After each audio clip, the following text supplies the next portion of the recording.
ఆ మనిషి ఏడుకోయినా మన ఇంటి మనిషి లెక్కనే కలిసిపోతాడు. ఎవ్వరితోటి ఎట్లుండాలనో ఎట్లా మాట్లాడాలనో ఆయనకు తెలిసినంత ఎవ్వరికి తెలియదు. ఎవ్వలైనా ఆయనను చూసే నేర్చుకోవాలి. గంత సక్కదనపు మనిషి. ఎవరి గురించో చెప్పమంటారా? చెప్పుడు కాదు కానీ చూపిస్తున్నా సుడురి. అగో ఈయనెవలో గుర్తుపట్టి రానుల్లా. అరే నువ్వు చూసిన మనిషి లెక్కనే కొడుతున్నాడు. అదే మన రాజయ్య సార్ లెక్కనే ఉన్నాడు కదా. గైనే. అరే రోజు పాయింట్ బూషోట్ వేసుకునేటోడు ఇయ్యాలేంది జోరుదారుగా దోతి కట్టుకొచ్చిండు. వ్యవసాయం గురించి వరంగల్ కాడ ఓ ప్రోగ్రాం పెట్టిరు కదా. గాడికే ఇట్లా వచ్చిండు సారు. అంత మంచిదేనా సారు? ఏంది మంచిగా జోరుదారుగా లుంగి కట్టుకొచ్చినావు, ఏంది ముచ్చట, ఏంది కథ?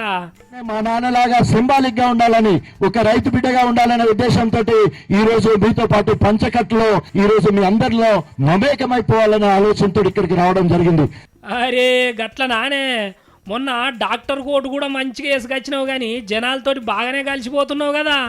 ఇవాళ కూడా మస్తు జోరుదారుగా ఉన్నావు. ఇడికే ఇక చాలా టైం అయినట్టున్నది. ప్రోగ్రామ్ సురువు చేయి. ఎవరు లాళ్ళు పక్క పాయింట్ ఒక్కటే లొల్లి పెట్టబడిది. ఇగో ఈయన మాట్లాడు అయిపోయింది. అగో ఇటో పోతాడు కదా. ఓ సారు ఎడిపోతానవు? అరే ఇవి చూడడానికి వచ్చినావు. దాని మీద చెయ్యేసో పోటువా దిగు సారు, మంచిగా ఉంటుంది.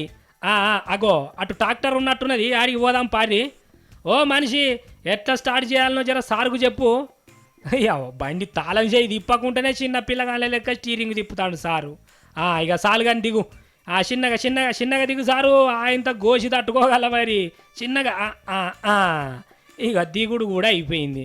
ఆగో అటు ముంగట మక్కలు ఉన్నట్టున్నాయి, చూద్దాం పారి. ఇత్తనాలు గట్టిగా ఉన్నాయా సారు? ఇక రాబడి ఎంత వస్తుందో ఏందో అడుగు మరి. చూడురి మళ్ళా పత్తి చెట్టు కాడికి పోతానట్టున్నాడు కదా సారు. అరే మస్తు పెరిగిందేగా చెట్టు. అరే మీ చేతులు ఒట్టుకుండా ఏంది? అరే జర గమ్మతిగా కనపడద్దని చెట్టుకు పత్తి అతికిచ్చిర్రు. నీ చేతులు ఒకదాన్ని వీకెత్తివి. ఇప్పుడు ఆ లేడికి పోవాలనో ఏందో కానీ గిట్ట చేస్తేట సారు.